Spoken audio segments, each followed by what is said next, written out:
O execução, ele é um soco no estômago. Cara, é um soco no estômago. Quando você olha, você fala assim, eu não sou esse líder, e agora? E aí você precisa ter a tua transformação pessoal. Ele fala o tempo inteiro, o diálogo está no cerne da execução e firmeza emocional. É o tempo inteiro, o diálogo está no cerne da execução e firmeza emocional. Fala do realismo, né? Do realismo. Se manter no realismo, sim. Eu já fiz até...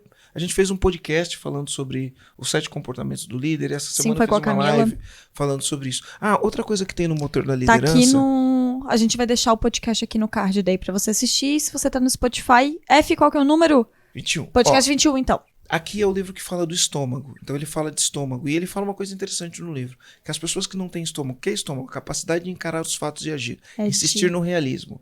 As pessoas que não têm o edge, que é o que ele fala em inglês... Elas normalmente são as pessoas que não dão os feedbacks que precisam dar e não agem, não tem firmeza emocional para dar o feedback.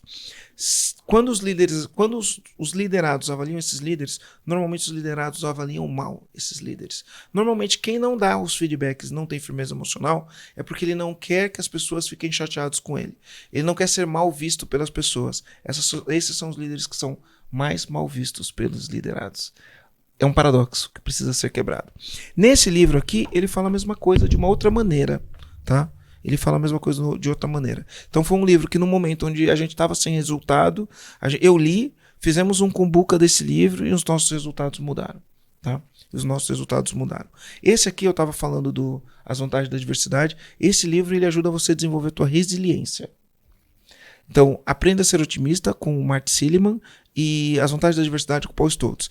Cara, quer desenvolver sua resiliência para tomar porrada e levantar? Lê esse livro.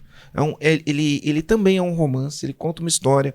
Ele conta a história do Eric Weinemeyer, que ele era uma pessoa que ficou cega com 9 anos de idade. Ele foi o primeiro cego a escalar os 7 picos mais altos do mundo.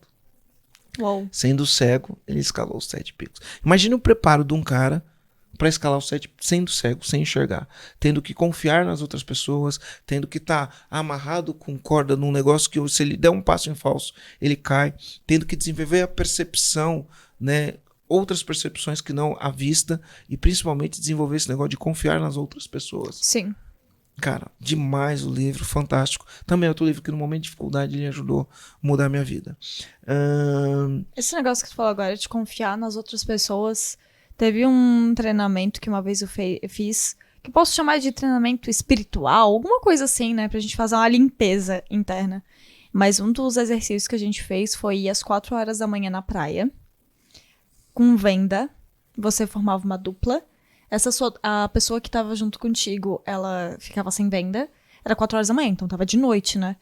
A praia vazia, e por exemplo, eu, Aline, tava com venda, e daí eu tinha que ir de um ponto até o outro, e eu podia escolher se eu queria caminhar, se eu queria correr, eu podia fazer o que eu quisesse. E essa pessoa ia me proteger. Não, peraí, aqui é o mar, vamos voltar um pouquinho. Tipo, e ela ia me conduzir, tipo, só botando a mão em mim. Eu comecei a sair correndo, que nem uma louca, assim, no escuro mesmo. Foi a sensação mais indescritível que eu tive. De confiança, de tudo, assim, de liberdade. Foi muito incrível, muito incrível. Incrível.